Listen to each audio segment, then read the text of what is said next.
ছাত্র জনতার আন্দোলনের সময় বাসায় থাকা অবস্থায় নিহত নারী শিশুর পরিবারকে কেন ক্ষতিপূরণ দেয়া হবে না এবং এই সময় সংগঠিত হত্যার ঘটনায় কেন আন্তর্জাতিক তদন্ত কমিশন গঠন করা হবে না জানতে চেয়ে রুল জারি করেছে হাইকোর্ট। এ বিষয়ে আদেশ 5 সেপ্টেম্বর। আইনজীবী তৈমুর আলম খন্দকারের করা রিট আবেদনের পরিপ্রেক্ষিতে হাইকোর্ট এই রুল জারি করে। অ্যাটর্নি জেনারেল ক্ষতিপূরণের বিষয়ে শুনানির জন্য সময় চাইলে আদালত 5 সেপ্টেম্বর পরবর্তী তারিখ ঠিক করে দেন।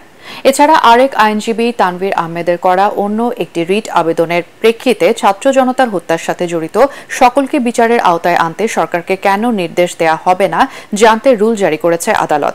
সরকারের সংশ্লিষ্ট মন্ত্রণালয় এবং বিভাগকে এই রুলের জবাব দিতে বলা হয়েছে। বিচারপতি শেখ হাসান আরিফ এবং বিচারপতি মোহাম্মদ বজলুর রহমানের দ্বৈত বেঞ্চ এই দুইটি রুল জারি করে।